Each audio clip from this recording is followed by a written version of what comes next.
Yes, store files only for some kinds of poem that choose store files. You have to like delete yours and import the other one, and now it's find your Testing 1 2 3 testing.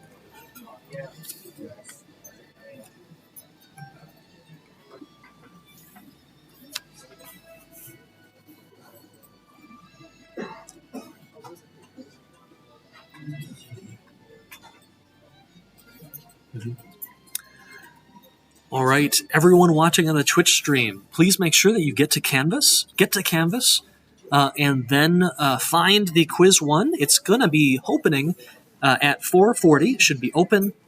It will close permanently 30 minutes later for everyone, no matter what. And you actually, as soon as you begin the quiz, you'll only have 20 minutes unless you have the extra time, okay? So please, if you can, begin at 4:40 on your laptop, on your phone. That doesn't sound ideal, but whatever device you've got to do this quiz, okay? Shouldn't be too tough, and we'll see you at around 5 o'clock or so to begin the lecture for real, okay? Good luck.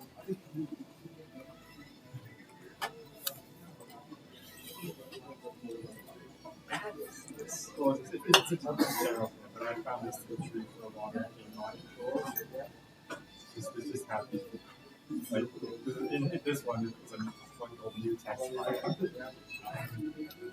Zip file with the library. They check their DLLs in. Wait, they don't pay for themselves. No, they don't give it to the kids. And of course, it's covered by kids, right? Yeah, of course. But at some point, an adult uses it should step in and say, I think they do. Sometimes the creator of being a kid does no one except the forecast. Yes. I was going to fork, but now it's or even better, because the author just disappears. Like MC edit, way back. Tool that you can use to and one day the person who makes it just make it. Basically, that's actually well. No, this is a rewrite that was started, and the original was in writing. for Minecraft. So yeah, it was a full 3D little environment. So I like it's in writing. So it was such a strange program. It had all weirdo custom designs. Like software rendering it did. Really outdated. Yeah, that does sound But like for a long time, that was the tool. And to this day, nothing has yet replaced all of what MSI did. It's our podcast first. After going next year. Yeah. I love that.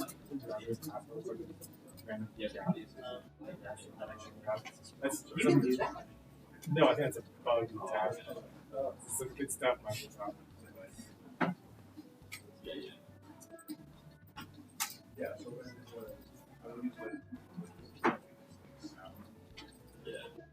The audience was very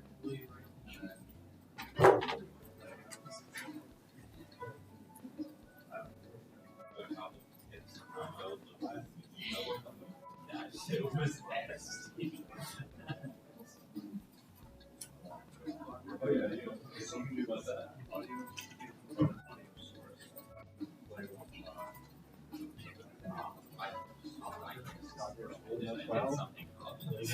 Hasn't looked into that. No, last one's had some stress tests on it. He says it'll be fine. Let's hope that this lab testing was representative. Yeah. I mean, this thing is fair. Handles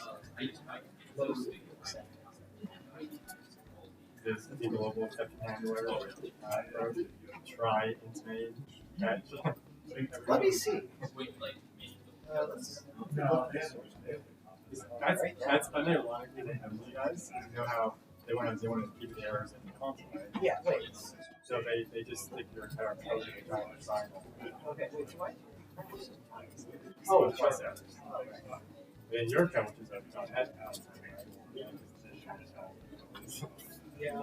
that's why it keeps going with it. Yeah. They audit. 999 plus. We only got 9.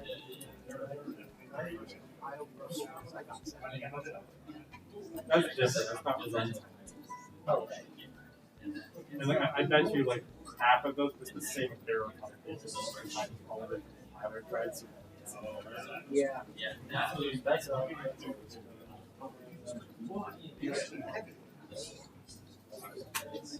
Here. Yeah, Hell yeah, there it is. Knew it. Catch exceptions, either the global exception. Just completely legitimate. Why not do that? Yeah, you might as well. And using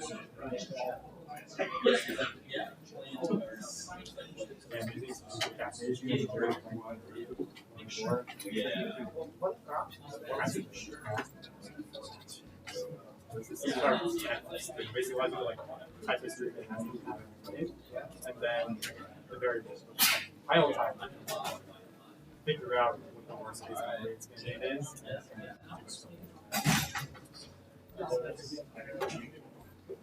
You don't have to. Oh, wow. You can do like this. Instead of having prefix the string character, now it's a problem.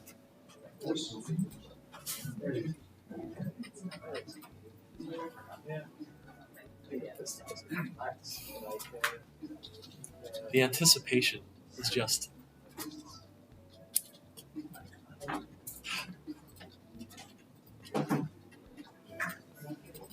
Ladies and gentlemen, the quiz should be available. Please begin it as early as possible. Once you click the begin button, you should have 20 minutes. But once we hit 5:10, it will close forever. So please start very soon. The main lecture will begin at 5 or just after.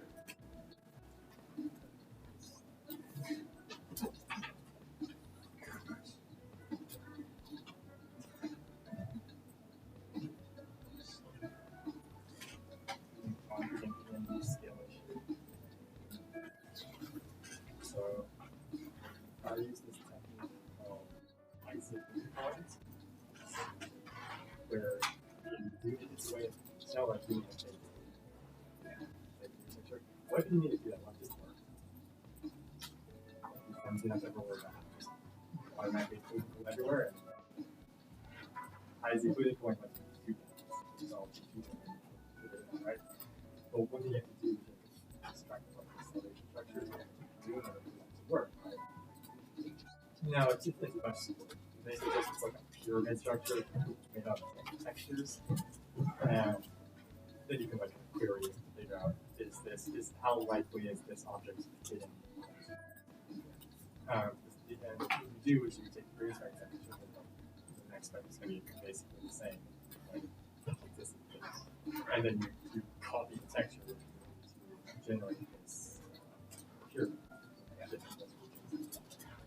And the performance of this is fine. AMD it takes like 30% of the time to just copy the textures. That's the AMD skill issue because that doesn't happen on any other vendor. I don't know what I'm gonna do about it. I'm not changing my entire coupling system because AMD, right? No, I think it's gonna keep it alive and people can say don't do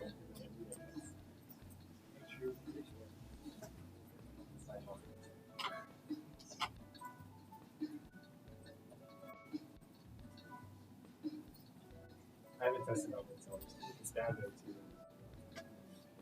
It's fine. I think I can't fix every problem.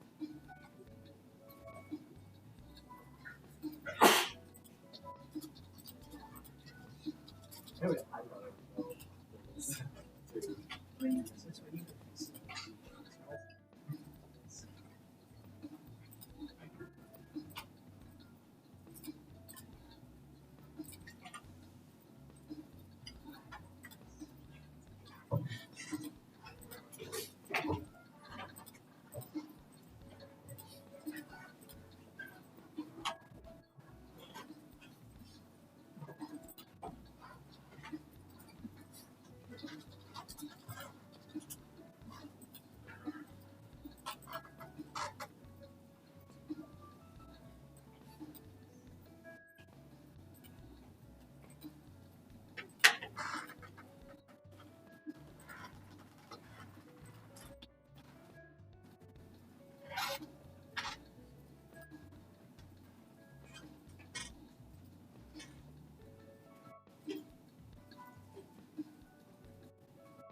yeah, that's like if it's someone else's game, right? Ideally, like the work is done on the game, like, so then we can learn there. That's true.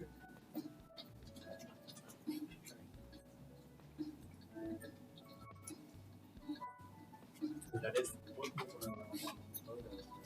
the compiler is changing the responsibility. That's what we use the new error shop. So we just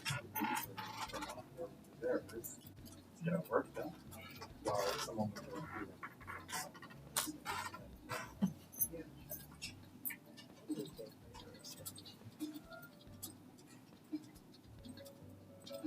I heard that like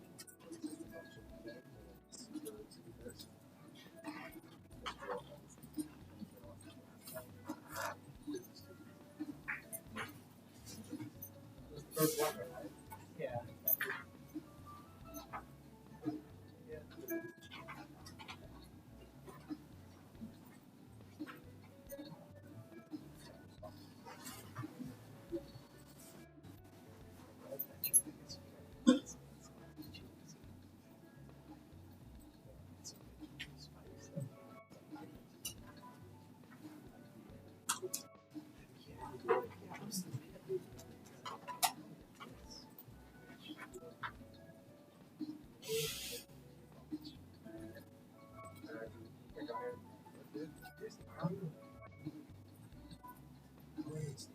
Oh, right. So if you're like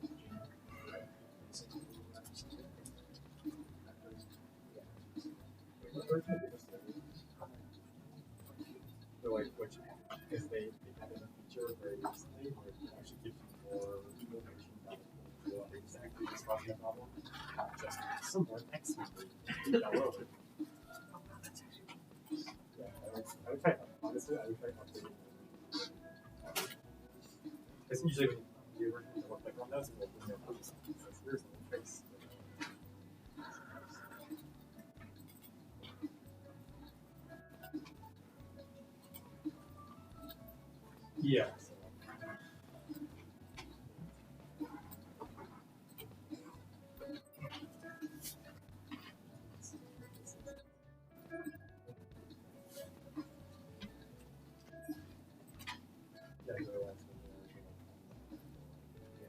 No.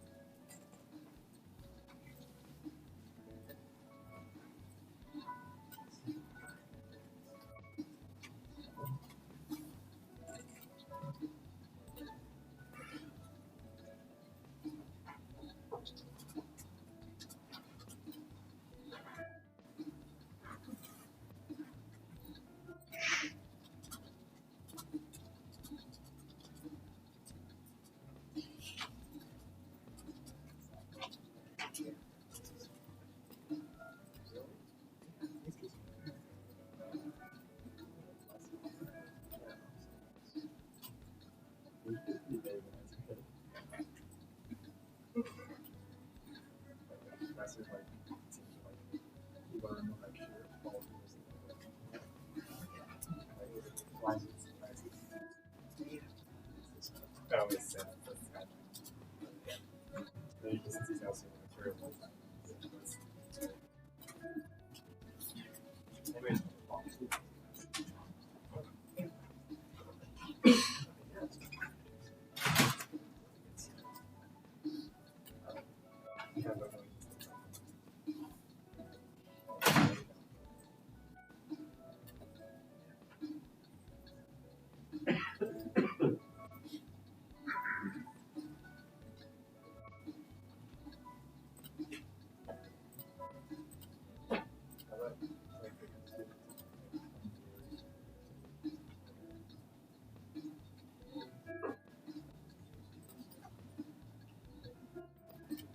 well, not counting the like 2,000 grades. It's way too bad. Wow.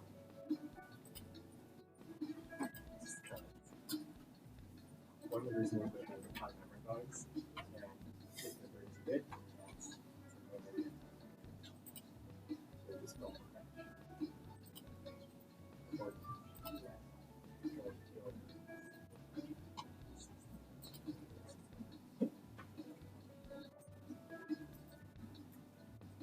but also in projects, good projects.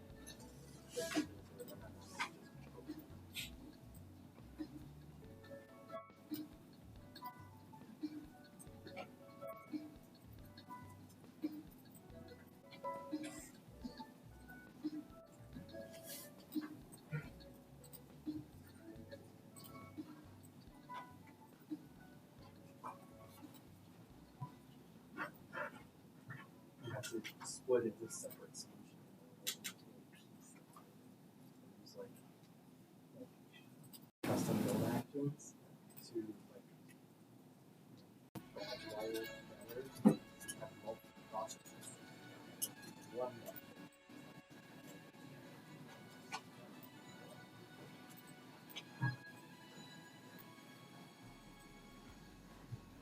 This actually happened. I don't even know why. One of them was working Windows last year, and they're using this build. They're going to do this field. Couldn't open the project. They used PS before that.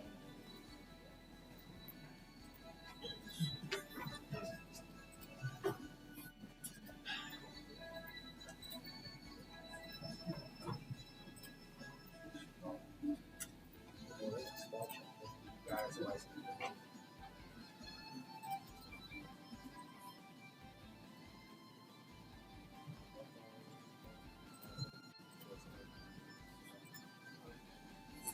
for themselves.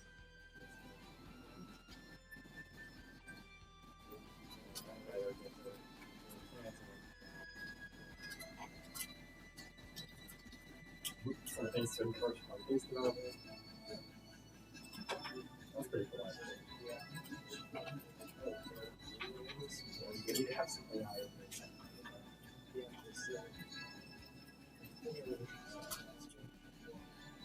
I'm going to add a function in called paste it here. And the auto, when you type, shut the slash to make the comment, tries to use some ML to like auto write something, right? And the description it made was in the window.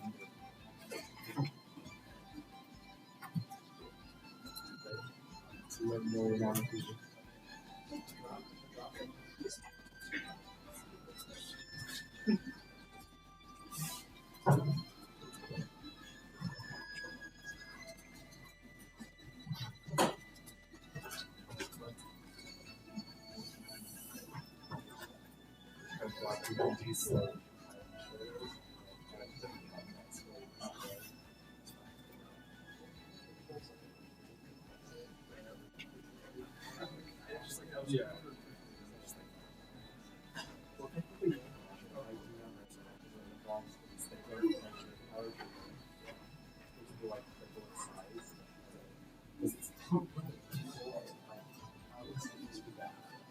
well, it's close enough. You don't have to meld the file. There's quite a bit in there. And if you're building with just Windows and you want to use a custom TXT version, now you're suddenly going half hour later. Now it's not nice. It makes you execute with massive.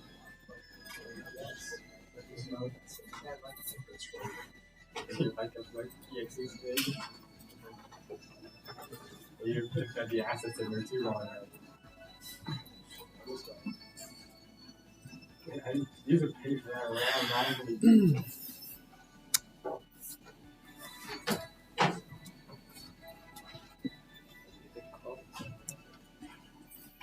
I remember you having to like micromanage the processes on your old laptop because you didn't have enough memory.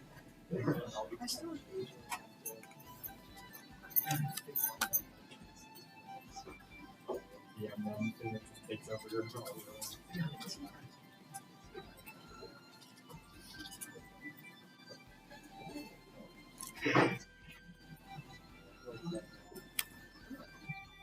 70%.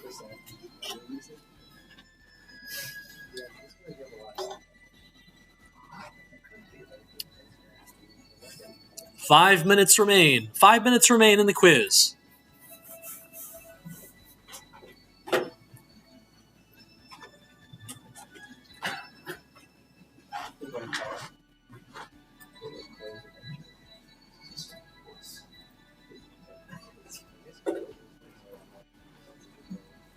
Using 4 gigs of memory. That's just the top of the process. Process they have or not. Really fine stuff.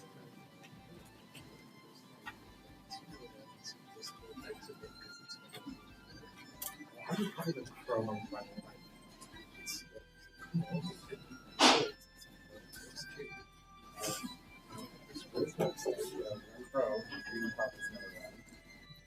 It's 4. It's 3.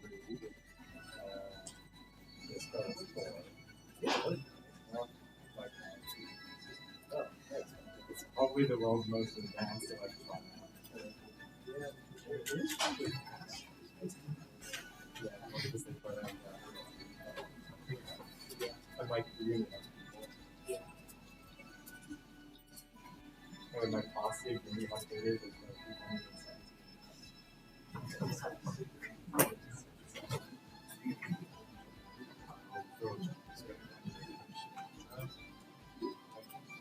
what's funny is that people are now posting it onto the forum whenever they announce a new version. Or like, why are you using this one? This other third party one. So they're getting trolled.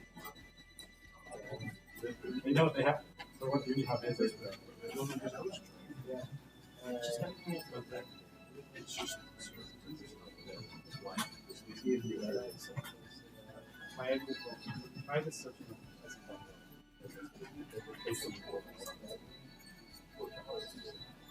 oh yes, there's the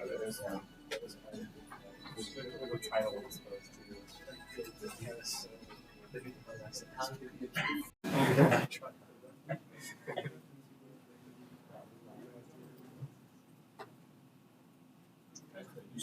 Occasionally I'll put in the table,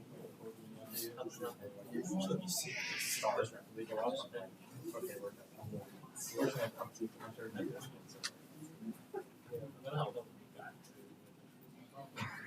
high energy consumer.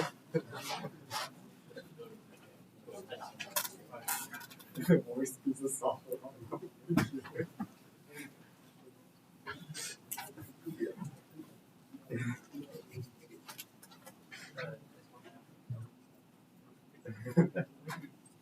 No, try to keep it up. And Uni, of course, never acknowledges that. They just ignore your comments. That's gone. But some Uni employees are strong. They clearly know. And it's not just that, it's like from different offices too. So it seems like somebody internally share it on their Slack server or something.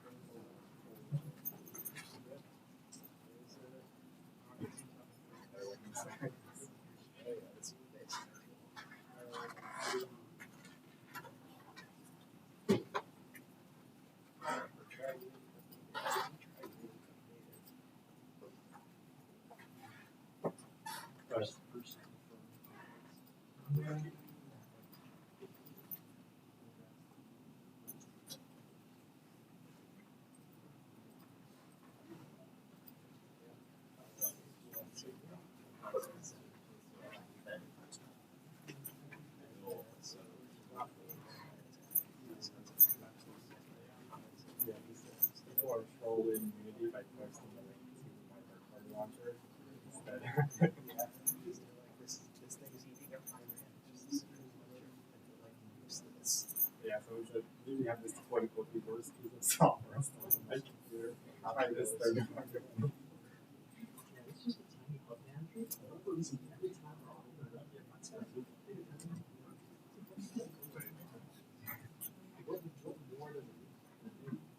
Apparently, Uni employees have starred my third-party hub on GitHub, so like, the company knows about it.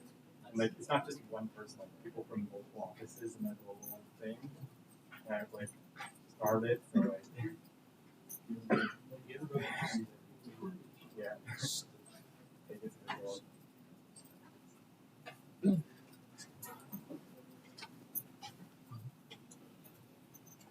actually, I'm not using any third-party launcher. There's actually another one, like Windows Launcher Pro, which does a lot more than mine, but it's Windows only. And it's like, it's got a few more stars actually. Their velocity of clears is still very high. It really is a launcher pro. Like, look at all this.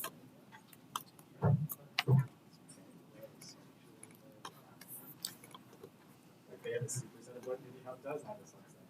Yeah.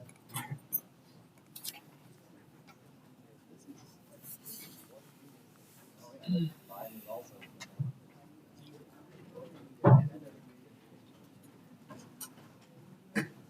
Every visual copy has like tons of elements overlapping with 0% of capacity, which causes. Okay, ladies and gentlemen, at this point, most of you who started on time will be finished. We will be beginning the lecture in just a moment. I encourage you to get a little bit closer if you can't hear, if the screen is hard to see. And if you do have extra time, double time, or time and a half for the quiz, you can continue to work on that, and good luck to you, okay? I hope the quiz was not too difficult. It wasn't meant to be. This first quiz, just about the syllabus and some really basic stuff. But let me know. Let me know. Give me feedback if you felt any of the questions weren't covered sufficiently on the assignments or on the lectures. And we'll continue to iterate that stuff, okay? So thanks. Did it go okay? Was the interface all right? Right? Not too confusing? Good. Very good. That was the first quiz I've ever given in my career. I've been teaching officially as a faculty member since late 2017. So there we go. And I'll have my first exam in a few months as well, okay? So look forward to that, all right? We'll make sure it goes okay. All right, so a couple things we want to do today. Our main mission is to introduce what I think is really the heart and soul of this entire course, the auto-graded assignments. This is the launch today of your first auto-graded assignment. So getting to know the auto-grader, how it works, how you can use it, is the main focus for today. But before we get to that, I would like to show you a storied, classic, right, very shockingly impactful engine. An engine of the day? Who's used RPG Maker? Anyone? Oh, only a couple. Only a couple. Who's heard of RPG Maker? Who's watched a Let's Play of AO Oni? Right? Just played that a few weeks ago. Who has played or heard of Crisis Wolverine Insurrection Green? Seen on the bottom here, this is the official University of Michigan video game. It stars you building a JRPG-style party, fighting your way through campus to defeat an insurrection by the Michigan State University Spartans during spring break, okay? As they try and summon Satan in the big house, as Spartans do. And so, I want to show you this engine really quickly, okay? This was released in 1992 by a company called ASCII Corporation. Now, they actually went bankrupt and they merged into a company, I believe, called Katakawa Corporation today. This is the website for the RPG Maker. You instantly get hit by it's a Komodo, yeah. You instantly get hit by a huge ad, and you can kind of see what's going on here, right? This is an engine that seems to specialize in that old school style of JRPG, right? And so you've got menus, you've got side-by-side combat, you've got tile editors, right? Very cool stuff, very fun to use. You've got overhead movement, you've got inventory, equipment, all that good stuff. And simple enough for a child, okay? So that's good news, all right? Character generation, map editor, test play, database, and events. What you're going to find is that this engine has a particular trait that is of interest to us. It is a game engine, yes. You can do all sorts of things with it, yes. It's Turing complete. You can make really weird, unique games in it. But it is a very opinionated engine. Okay? If your game design fits the RPG Maker mold, then you cannot do better. You cannot move faster. You're going to make a great experience with this engine. If you want to do something even slightly weird, that's going to be really tough, okay? You're going to be fighting RPG Maker all the way, all right? So I want to show you a little bit of this. First, this is an interesting engine in that it's not subscription, and it's also not a progressive tax scheme kind of engine like Unity or Unreal, where you pay them as you make money. No, this is an off-the-shelf premium engine. You pay $80 to get this. And then when they release the next year version, you have to pay $80 again to get the bug fixes and any new features they added. Okay. They also, which version do you want to get? Because this, when I was looking to buy one, like last night, do you want RPG Maker MZ or MV? Or maybe VX, but the Ace version of VX. Okay. Or maybe you want VX or XP. Or maybe the Comet Pro, oh, goodness, right? Okay, so which one do you buy? Does anyone know? Anyone want to guess? Which one did I buy? Yeah. MX? No.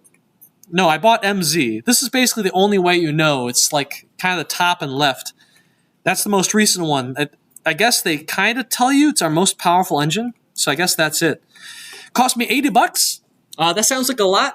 I remember convincing my parents when I was in middle school to help me buy Adobe Flash Professional to start making Flash games, like way back when. So $200 that cost me. I think it cost me like $240. So a pretty unusual model. This tends to make an engine inaccessible. If you are a little kid, you don't have access to $80. You want to make an RPG game? Too bad. You're going to MIT Scratch, or you're struggling through Unity. And there you go. Okay. So that's not the most exciting approach, but apparently it does well for them because they have been at this for a long time, as you can see. Though they did go bankrupt again once during that period. The development experience. The development experience has a lot of interesting stuff going on. You can extend via a plugin, and they use JavaScript as their underlying plugin language under the hood. But I want to show you what this looks like. Okay, let's make an RPG together really quickly. I'm going to go into my RPG Maker folder where I see our executable, I think. Oh, yeah, okay, it launches the Steam version. Okay, I'm going to make a new game here. Okay, new project. What's the game going to be called? What do we got? What do we got? Come on. Yes. 498 Eeks 498 hour of power. Okay. Okay, it's going to create a new project for us. There it goes. Isn't it satisfying seeing all the text go by as the bar smoothly opens up? It's a good first impression. Let's go ahead, and we got our character here. We got this tile map.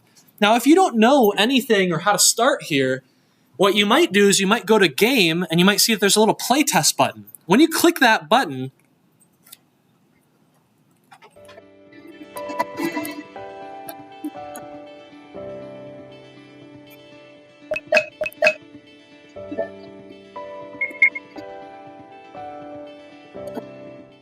right, look at the nice menus. They're functional. They sound good. That's beautiful background music, background image. Look at the blur they put on, right? I didn't have to do any of that. All right, well, okay. It's even got keyboard controls or mouse controls, too. So you want to play this on a mobile device, it'll also work there. Let's go to New Game. Okay. And here's the character. And when I start walking around, look at that. That's kind of cute, huh? I think in one of the courses today, was it 498? We showed you a game called Flicky. Or no, it was 494 with the crazy worm we built. Anyway, this reminds me of that. They follow you, and this is functionality that normally you'd have to build yourself. If you're building an RPG in Unity, a very good chance that you have to code this yourself. Okay. Now we got our characters here, and if we hit escape, we go and actually can meet all the characters, and we got these cool portraits that look pretty good. The anime art style. We've got HP, MP. I'm not sure what TP is. We got a level system. We got item system. We don't have any items though. Skill. Don't have any skills. Equip. Oh, we do have weapons. There's default weapons. Okay, so I can get rid of my weapon, bring it back, and see how it adjusts the stats too. Right? So that's good UX right there. Okay. Status. Let's go to formation. I can actually put someone else in the lead. So Casey is going in the lead, and then when I go back to movement, now she's in the lead. Okay? So all these great features. It has a working save system. Okay? And I just save just like that. I can then end the game, go to continue, and it's right there. Okay? It's even keeping track of time for me. So game session time. And so, right, we have so much functionality here, and we have done literally nothing. Okay? That's just how opinionated this engine is. They kind of know what you want to make. Okay? And they're going to give that to you right away, and because they're the ones who made it, it's already good. It's polished, and it works pretty well. Now, I can even click. That's cool. Huh. Didn't even know that. Wow. All right. So let's say that we want to edit the map. Now, I think there's a map editor here, maybe? Right here? Yeah, so I click map editor mode, and now I've got this water tile I can draw. And as I draw it, it kind of deforms around in a way that looks pretty nice, pretty organic. And so I can kind of start to add a little bit more personality. Okay, I got a little sand pit in between the water here. Maybe it's like a beach or something. What, is this snow on the sand? It's a little bit strange. Oh, this is like a path. Control Z. Okay, hold on. It's a path, so you're going to walk up this way, and then you're going to come down this way to leave. Here's the thing, though. When you go down to leave, you're actually going to get attacked. Okay? So that's what we want here. Now the question is, how do we add that? I don't know that I can remember. So let's double click. I can double click on the cell. And let's say, there's an event here. Okay, so let's call this event battle. Okay. Now what do we want to do? I can give it an image. So I can click the image here. And I think I can give it one of these images. Let's say, who should we talk to? Something interesting we should talk to? Let's talk to I don't know. Oh, this looks like a zombie. Let's talk to the zombie, okay? So we got a zombie here. I'm gonna click apply, and now there's a zombie hanging out in our map here. Hopefully we'll see him. Right, there's the zombie. Now can we go up and talk to him? No, we can't. So we gotta add more functionality. Go back to the event, and when I double click over here, oh, it's I think we got some options. So let's see here. What can we do? Show choices. Okay. So let's say we talk to the zombie, and let's say that we want to refuse to give brains to the zombie. Okay. Now over here we can say give brains to zombie, and when we enter this, I think, yeah, we got this little kind of scoping situation here, where we've kind of got our little if statement, and then if we refuse to give the brains, we can do something, and if we don't, we can do something else, okay? So let's click in here. We got these other tabs. I think one is really the battle processing. They've got these nice little tooltips that show up. If you just highlight over something, it'll explain what that means and what it's for. Let's fight high monster. I'm not even sure what that is.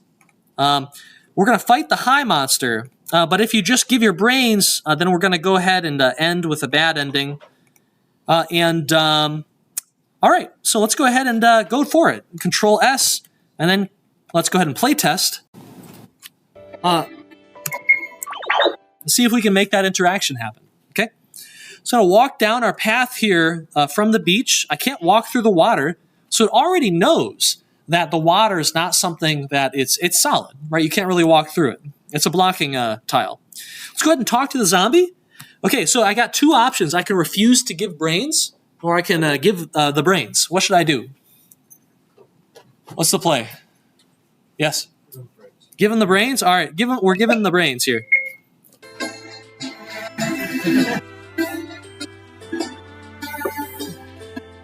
And we got the nice music too, right? Okay, let's keep our brains if we can.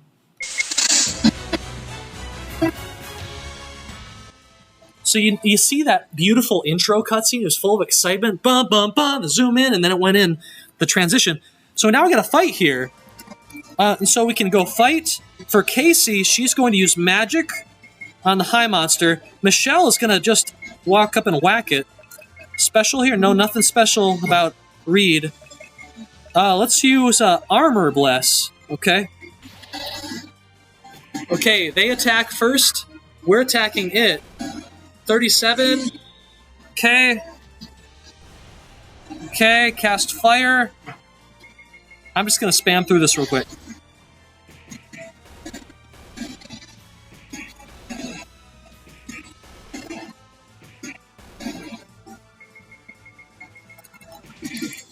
I worry that this might have been like a super powerful monster put in just to test difficult monsters. So we might not be able to beat this one.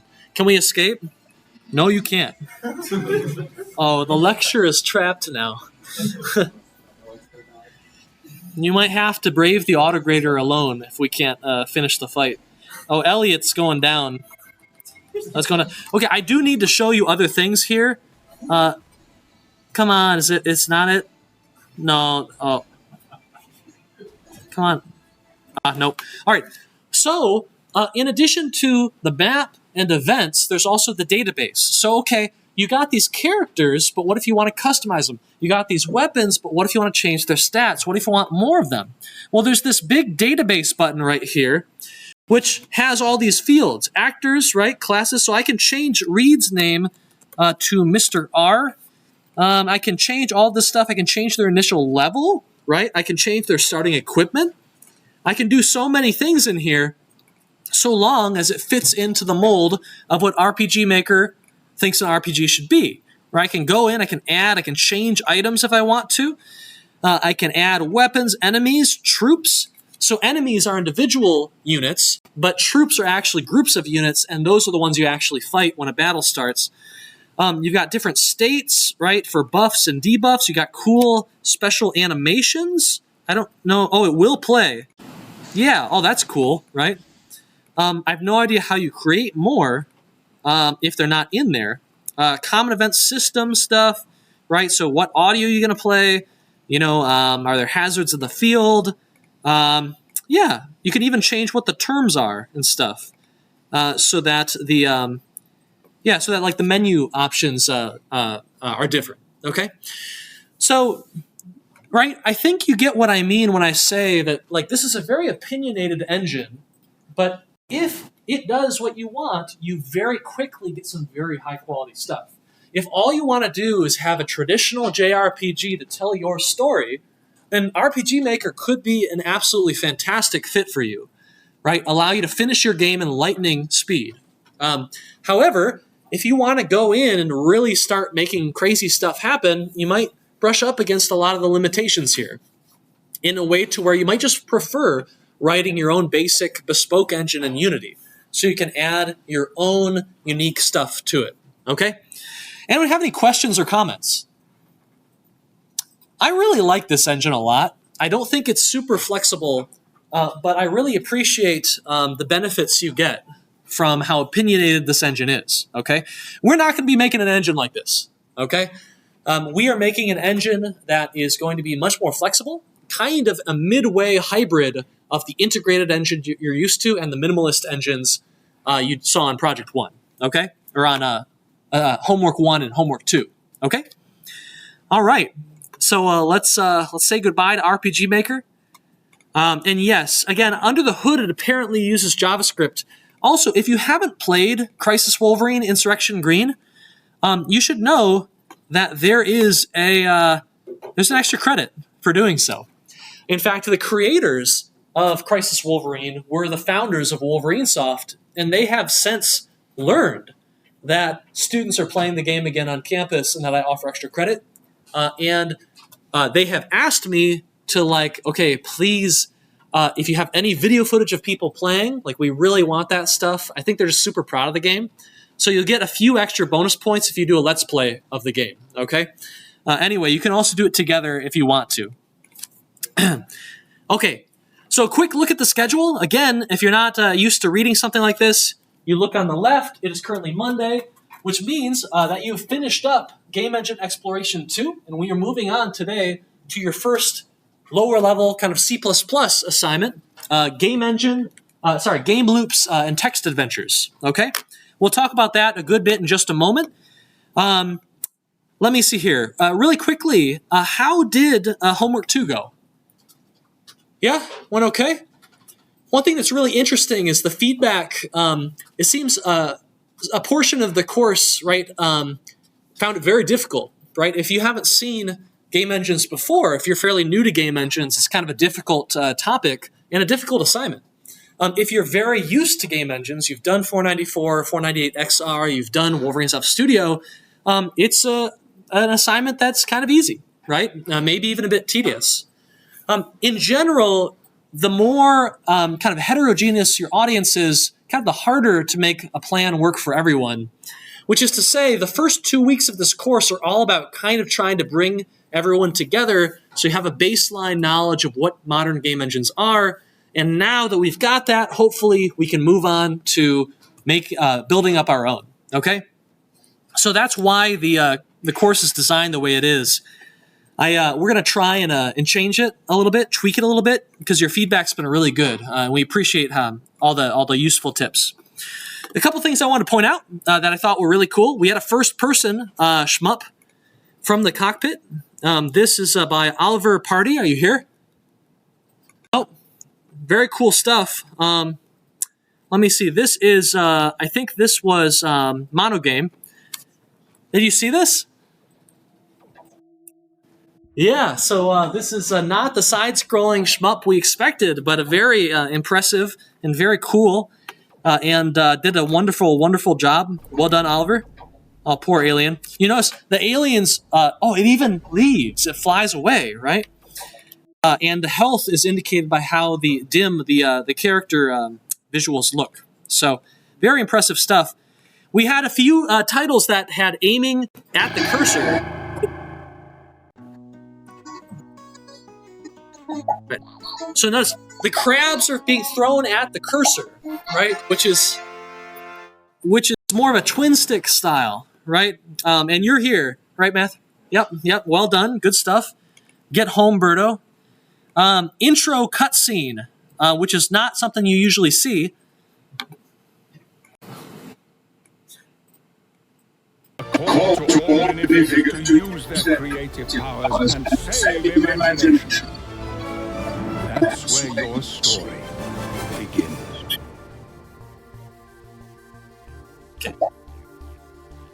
Right. Okay. So it just gives some grandiosity, right? Some drama to proceedings. It's very, very exciting. Sets the imagination going.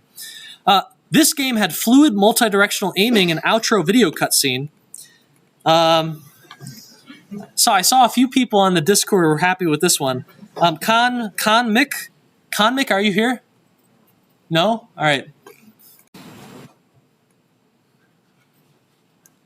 Which one was this?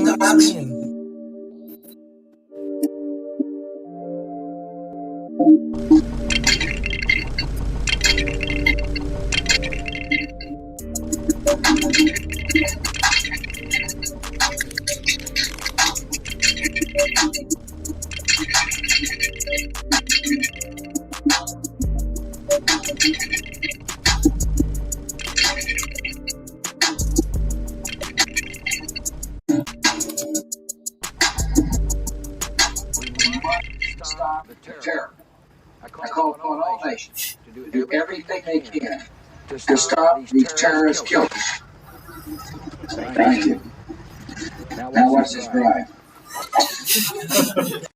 Okay, anyway, so full motion video was the takeaway here.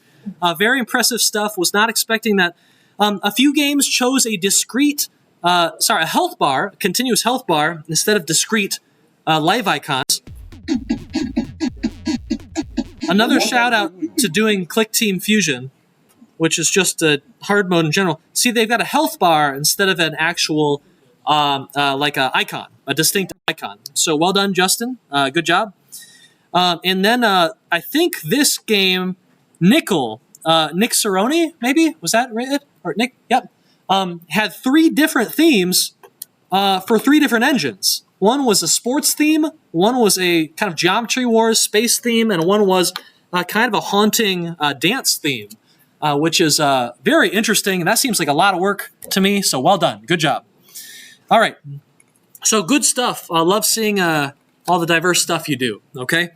Now that you're done doing diverse stuff, we're going to standardize these engines, okay? Big time.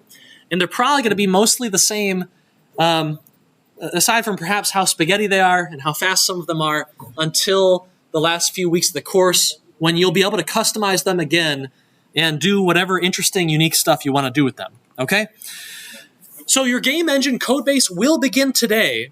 In general, and let me know if you didn't see this, but you should have a email from me, okay? Actually from the game engine course at umich.edu.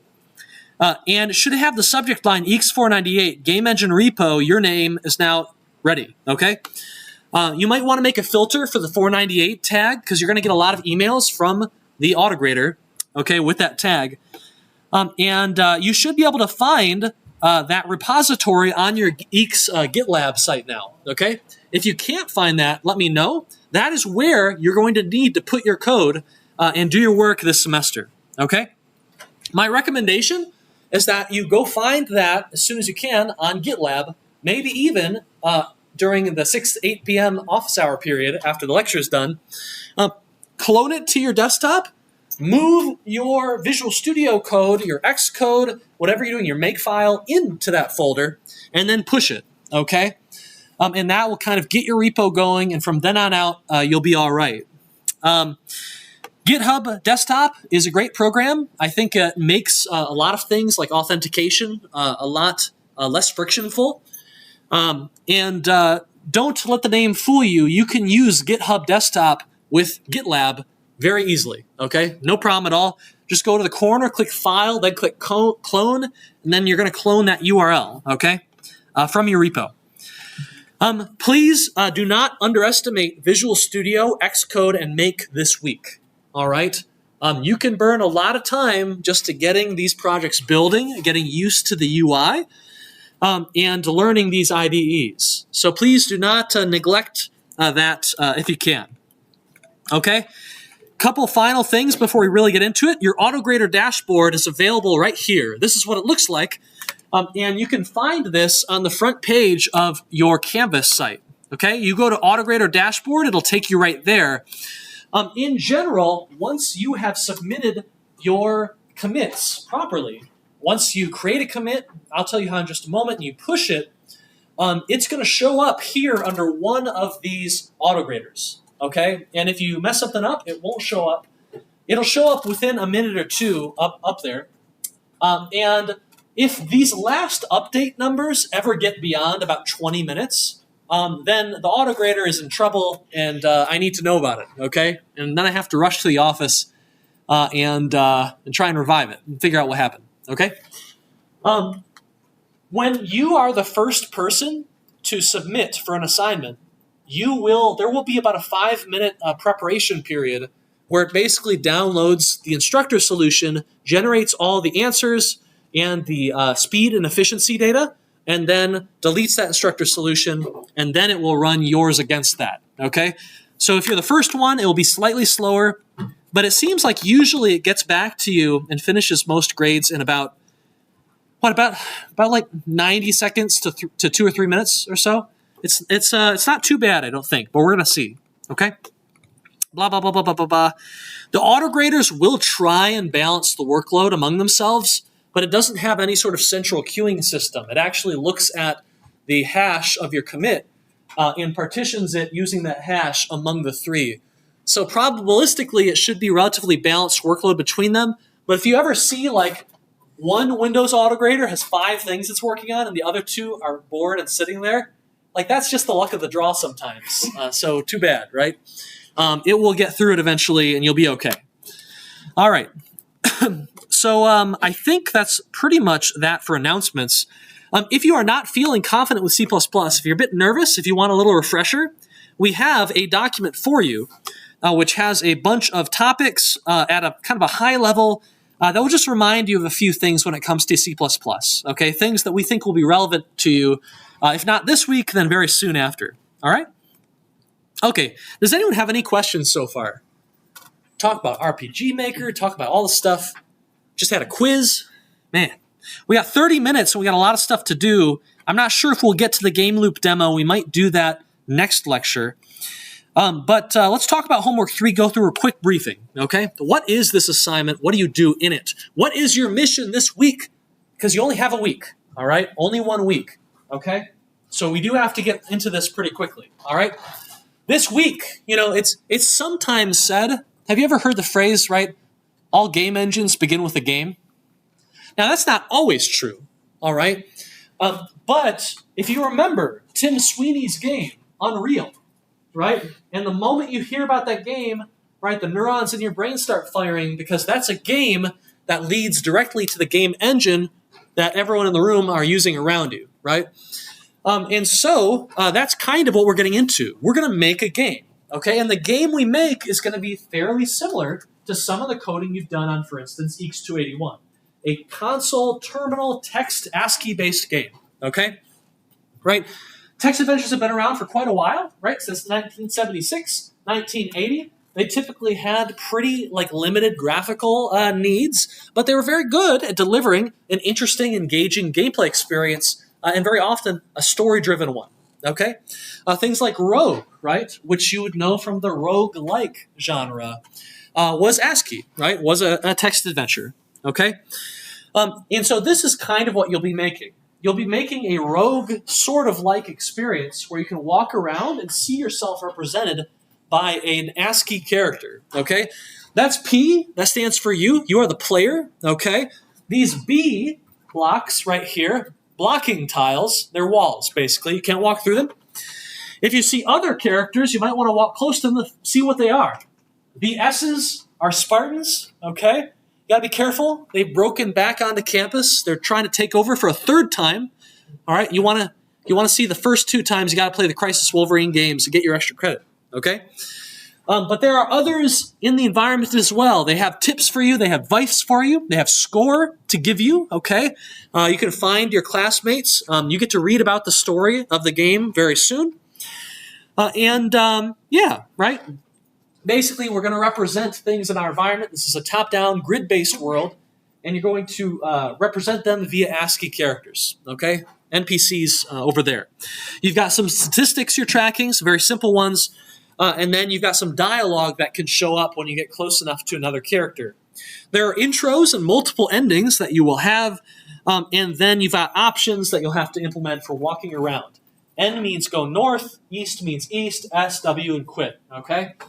The map layout will be provided to you, okay? It would be very tedious to force you to remake a map, so we just give it to you in maphelper.h. You'll find it in the assignment spec. And basically this week, everything about the experience is hard-coded. It could be more game-like if it tried, right? Not very expressive. And if you want to change anything, you'd better know C++. You'd better have access to that source code. And you better have access to a compiler that can still compile it, okay? This is all to say, not super modder-friendly, okay? Your users, if they love this game, they're not going to be getting in there, probably, to edit in new adventures, new characters, and stuff like that, okay? Right? But this is the kind of stuff, you know, that will eventually turn into a game engine, okay? Next week, we will be moving away from the hard-coded nature, and we're going to start externalizing some of these things in the game, okay? Okay, so there's this question, are you a game developer or an engine developer, right? Our content this week is entirely hard-coded. So this week, we really aren't an engine dev so much as we are a game dev. We're 494 this week, okay? We're P1 494, just implementing a game to a spec, okay? Next week, we will turn the corner when we'll start becoming more of an engine dev. We'll start thinking about, gosh, we got this hard-coded game. Okay, can we let the user change what the player character looks like? So instead of a P, it's going to be a V or something, or a W. All right? Or an M for Michigan, right? Hell yeah. And then we're going to keep externalizing things. Keep giving the user more expressiveness, more flexibility, until pretty soon, in a month or so, the user will be able to do anything. They'll be able to break free from this genre, and they'll be able to truly embrace a general-purpose game engine, okay? We're going to make a game, and then we're going to make a second game, and the things that we reuse, that will become our ever-growing engine, okay? So, the tips we've got for you. We really want you to start this one early. Okay, I actually want a little bit of a pull. Okay, T2, actually assignment 2, homework 2, that you just turned in. It's probably our largest assignment. I was looking at the hour counts. I saw some 10 hours in there, right? It's getting up there, okay? Remember, if you do end up spending an all-nighter, right, that is not the design of this course, okay? Come see us, right? We got tips for you. We can give you perspective, help you get back on track, okay? Not healthy going all night. All right. So, when did you start? I'm curious. When did most of you start this assignment? In the back? What's that? Okay, Wednesday. All right, nice. Okay. Yes? Last night. Woo-wee. Okay, where were you working on it here? Oh, at home. Okay, gotcha. Oh, and you made it. Did you sleep? Yeah. Good job. Well done. Well done. But try not to make this a recurring thing, okay? Especially reminder, every week you will build upon last week's assignment. So if you have to rush and you get a really bad submission, that's going to make the difficulty of the subsequent assignment that much worse, okay? So be very careful. Do not let this snowball. And that's no joke, okay? Not sure what we can do to help you if it starts snowballing too bad. Okay. Okay. Who else? You started last night at what time? 9 p.m. Anyone got that beat? Anyone start later? You don't have to raise your hand, okay? You know if you did. All right. That's impressive. Good speed run. Okay. Okay. So assignments number 3 through number 9 stack. Okay. And you really, really don't want this stack to be built upon a bad foundation. Okay. Or have cracks in the middle. You are going to start with a hard-coded, very spec'd, right, delivered to you game design. You will then build a textual engine that can ingest pieces of data and configuration to basically let anyone make their own text a game. You will then move on to 2D rendering, right? More expressive gameplay, much richer multimedia. You will then move on to truly expressive, general purpose, and also data-oriented approach, okay, to your engine. And this gets really, really hard if your lower levels are bad or behind or messy or nasty or not working, okay?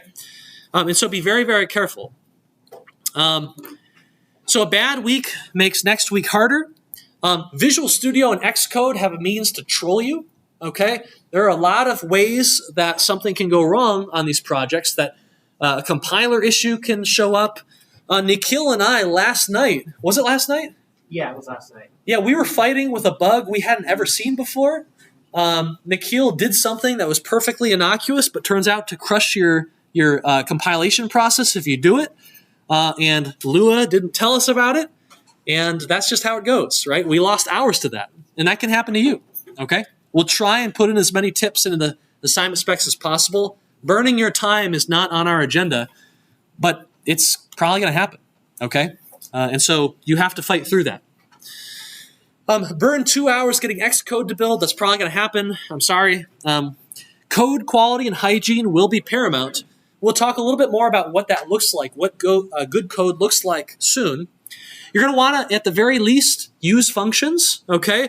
Use classes to try and separate your systems, separate your concerns as much as you can. Keep it isolated. And you will want to use a serious IDE. You'll want to choose Visual Studio or probably Xcode to work.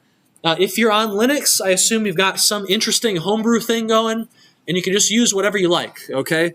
But please be very careful, and also please pay attention to errors and warnings as they show up. Refactor when you get time, okay? And that'll keep you ahead. But also, don't overthink it too much. Over-engineering is a serious thing. And I'll be honest with you, I look at my staff solution, I think it's relatively clean. It's not using 10 levels of polymorphism, right? It's not using 10 levels of inheritance. The techniques it's using aren't that crazy, okay? Refactor things when you think you're doing duplication. When you've got similar logic, try and combine that logic into one. That will reduce the places where you have to fix bugs when a bug pops up, and will prevent you from forgetting about them, okay? You have unlimited submissions to the autograder, okay? This course follows kind of a test-driven development approach. Does anyone know what that means? Anyone heard that before? All right, what does it mean? It's like you write all of your test cases that you want your code to like pass on. Yeah. And then you implement the code. Yeah, absolutely, okay? So what happens here, let's go ahead and just look at that assignment spec. Where is that assignment? Here it is. So when you look at this assignment spec, you're actually going to find a list of test suites, okay? Each of these test suites has a number of requirements described within, and it also has a number of test cases in the autograder that will try and verify these things, okay? Now, these tests are really to help you. You implement your code until you're passing the tests, and then if you make a mistake later and you break something that was previously working, those tests will save you. Those tests will tell you, hey, like you just broke some feature of how the character moves or how collisions work, right? The test will alert you to that problem, and you'll be in pretty good shape, okay? You'll be able to go quickly back and fix whatever you just did. And so in general, on these assignments, I highly recommend that you work on a test suite, and then when you're feeling okay, give it a push, okay? You've got nothing to lose, all right? Give it a push. You won't be penalized too much, right? And you've got unlimited submissions per day. So make use of it, There's one exception, okay? One exception. Oh, by the way, I also recommend that you do not proceed past the test suite until you're getting pretty much all of those test cases finished, okay? So don't do test suite number 1 until you're feeling good about test suite 0 and the autograder agrees. It might take you a few attempts just to get your code building, actually. So be wary of that. You have unlimited submissions as opposed to other course autograders, so make use of that fact. Some reminders, there are no teams allowed in this course. You can talk about your assignments, your code base at kind of a high level, okay? But do not ever copy and paste code from another code base, okay? Talk about the data structures you're thinking about. Talk about the assignment questions and requirements, but just do not go and copy and paste or email or WeChat or iMessage any of that code, okay? You can talk about data structures, just don't show each other peer code, all right? Use your office hours. The debut semester usually means a smaller staff, but I think they actually have pretty good coverage over the week for office hours, but please make use of them, okay? Please revisit old lectures and workshops if you need to. You may use any code from the course staff that we show you or give you. You can use that without credit, okay? You could just grab it and experiment with it, have fun with it. The late penalty will be 20% if your assignment finishes grading after that deadline on Canvas or at the deadline on Canvas. But you can continue submitting until the autograder off date, which is, I think, right after the exam, okay? If you grab code from Stack Overflow, if you grab it from GPT, please put that into credits.txt at the top of your repo, okay? Just also be careful. You do want to understand the code that you're getting from AI assistants and from online, because an exam is coming. We will require you to write code, okay? And so you'll want to make sure that that feels natural to you and you don't blank during the exam, okay? All right, the chain of help in this course, when you run into a wall, you run into an awful compiler issue and you just don't know what's going on, here's what you do. You spend 15 minutes to try and solve it yourself, okay? If you can't solve it yourself, you ask GPT. Don't ask 3.5, please. That's a waste of time, I found, in most cases. 4 is usually pretty good. Copy and paste the error message in. It can usually give you some insights and help walk you through it. You can ask it things, poke and prod it. You can then ask Google, ask Piazza, okay? Don't do it too much. Don't be too spammy, but you can ask Piazza a few times a day. And then attend office hours if Piazza isn't getting it done or isn't responding to you fast enough, okay? Some assignment restrictions. There aren't that many, right? Please read the spec, but please stick to the dependencies that we put in the spec, all right? AKA, don't go downloading Boost library, okay, for your C++ code base, all right? But you can use all of the standard template library. In particular, we're using C++ 17. Your code is going to break and fail to compile if you forget to switch it to C++ 17 in your Visual Studio project files and in Xcode, okay? All right, what else do we got? Anything you submit to the autograders or your course repo will be visible to the course staff. Notice, it's not actually your repo, it is my repo, okay? And so I will see everything you push there, and there will be a recorded history of it. Keep that in mind, okay? All right. Any questions on this homework? I want to show you really quickly what the assignment, dependencies look like. When you go through this, there'll be this box at the top, okay? New dependencies include GLM, that was talked about in discussion, and map helper, which was also talked about in discussion. There's some notes here on absolute file paths. Be sure to read that. And also, there are a couple setup guides for Visual Studio and a guide to how the autograder works in general. If you're struggling to get the autograder building your project, you will want to read through this. In particular, I want to point to a lot of Xcode troubleshooting stuff. Whoa, this looks weird. Huh. Yeah, I didn't finish it in time. Yeah, anyway, there's a lot of cool stuff in here, so be sure to look at it, and that should help you and save you a ton of time, okay? Okay, what else? At the end of the assignment, there are some things that we ask you to reflect on. So no need to write this up. No need to do any of that. Just some questions to think about that'll lead you into the next assignment and might help you on an exam one day. Okay? All right. So does anyone have any questions about any of that? That's a lot of stuff. Okay. Well, what I want to do real quick is I want to briefly and quickly go show you the autograder, and I want to get you a feel for it really quickly, what it looks like, for instance, how to use it properly. Okay. This is the Game Engine Architecture Autograder. It is actually a combination of 6 autograders, 3 for Windows, 2 for Mac OS X, because those things are expensive, my gosh, and 1 Linux, okay? And this is somewhat balanced based on what we expect via your intro survey, the development platforms to be. You can see the autograder right here, right? You can see test cases passing, you can see test cases failing. When they do, they'll try and give you a hint as to what went wrong. On the multimedia projects, the assignments, when we get to homework 5, you'll get a lot more information. It'll show you recordings of your engine compared to the staff engine, okay? In some ways, this is kind of a familiar autograder, right? Like the other autograders in the department, it's basically going to, on these early text adventure assignments, it's going to compare the output your game engine generates for a certain input to the output that the staff game engine generates for that same input, okay? When you mess something up, right, you'll either be told an error code. In this case, your engine's not fast enough. Maybe it's perfect, maybe it's correct, but it's not fast. If not, it'll show you what the text difference is, okay, to give you a good hint. This should be somewhat familiar to autograders from 280, 281, 370. It does consider timing in a 281 style. So in general, in this course, you must finish your test case within 25% of the staff solution, okay? Or 25% extra time, all right?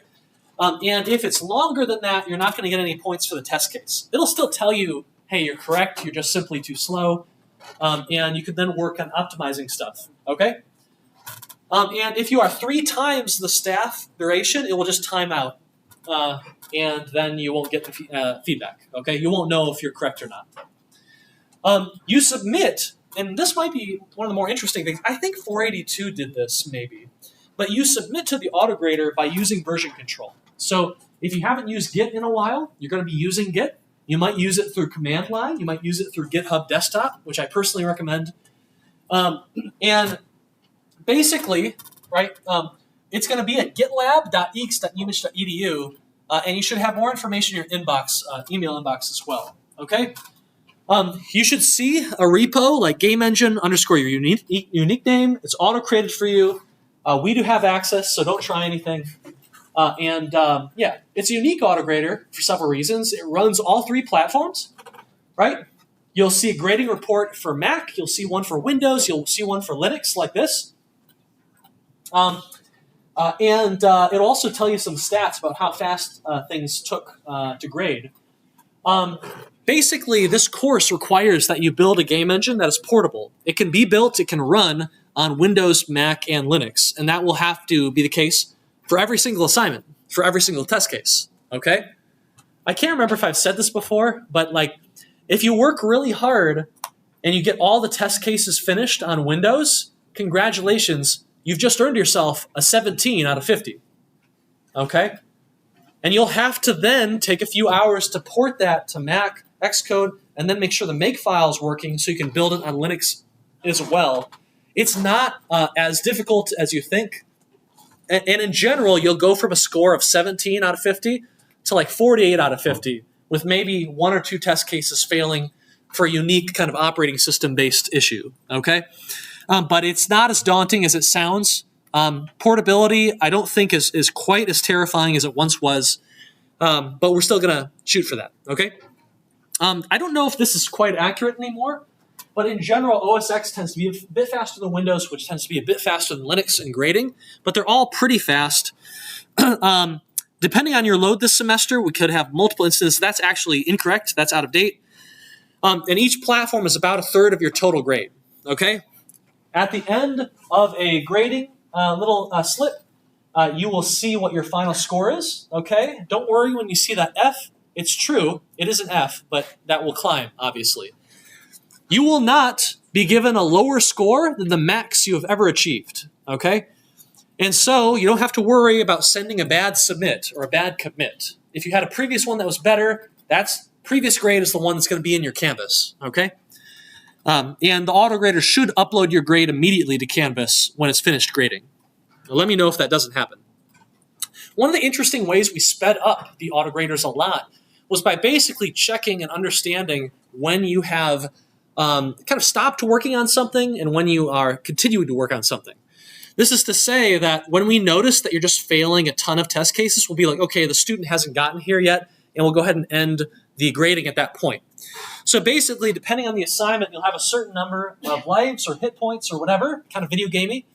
And every time you mess up a test case, one of those will go away, and the grading will end when you run out. There you go. It'll also tell you how many are yet to be seen, that you haven't seen yet, okay? And you can kind of see that here. Right? So it starts going down for every test case you mess up, and then eventually it ends, okay? And so, it costs 1 heart, and it concludes when you've finished all the hearts, meant primarily for grading responsiveness. Yep, and 6 hearts means you can basically look 6 test cases into the future, okay? So this is in some ways a friendly autograder. There's no limit on daily submissions. Earlier submissions are prioritized. So if you get your submissions in before another person, you will be graded before them, okay? However, you will get a priority penalty that kind of builds up actually over time. So if you start spamming your commits, that's not a good thing to do. I think the penalty completely goes away after something like an hour. But in general, if everyone's trying to submit because it is Monday next week and everyone's trying to get it in, it's the deadline. If you are submitting a ton of like really tiny commits that aren't very important, you're going to be pushed to the back of the line. That's going to be kind of frustrating. So be careful around that time, okay? When things get busy, be a little bit more careful with your submits, okay? Blah, blah, blah, blah, blah, blah, blah. Every test case, for the most part, will have a purpose that's kind of spoken or listed, okay? Right? So you'll see it kind of like this. Not every test case has this, but especially the multimedia ones do. Basic test of intro image progression with click-through, okay? So you can kind of, if you mess up a test case, you kind of know what you're messing up for the most part, okay? Should expedite your testing. Sometimes the test case will literally be downloadable itself. And when you get to like homework 7, like the test cases are literally little mini games that I had to make and program for you, okay? Which kind of makes sense for a game engine, right? So you can download those, test them out. You can enjoy them if you want to. They're not that complex, but and they're enabled for the harder and longer assignments to help speed you up. The Windows ones are V-Links, okay? The Mac Mini M2s are the Mac autograders, and the Linux one is actually in the Amazon EC2 cloud, okay? This is a visual autograder. You can actually, when you get to the multimedia stuff, the later test cases, you'll be able to see the diff to actually see what's messed up. So if you look very closely, right, in the student's screen, on frame 100, this character was slightly off a few pixels versus this character, okay, due to an incorrect speed and velocity application or operation, okay? And so that should help you kind of figure out what's going wrong and correct it as fast as you can, okay? You can also see footage, okay? Right? So do you see the issue between these two footages right here? The top is the student, the bottom is the staff. Do you see it? See the issue? What is it? Yep, there's a little bump, right? It's right here. On frame 100, there's a subtle hitch, boop, like that. And that is breaking the test case, okay? No points for that. So that points you to, oh, it's a collision issue. I need to relook at my collision handling code, okay? What's the difference between these two frames right here?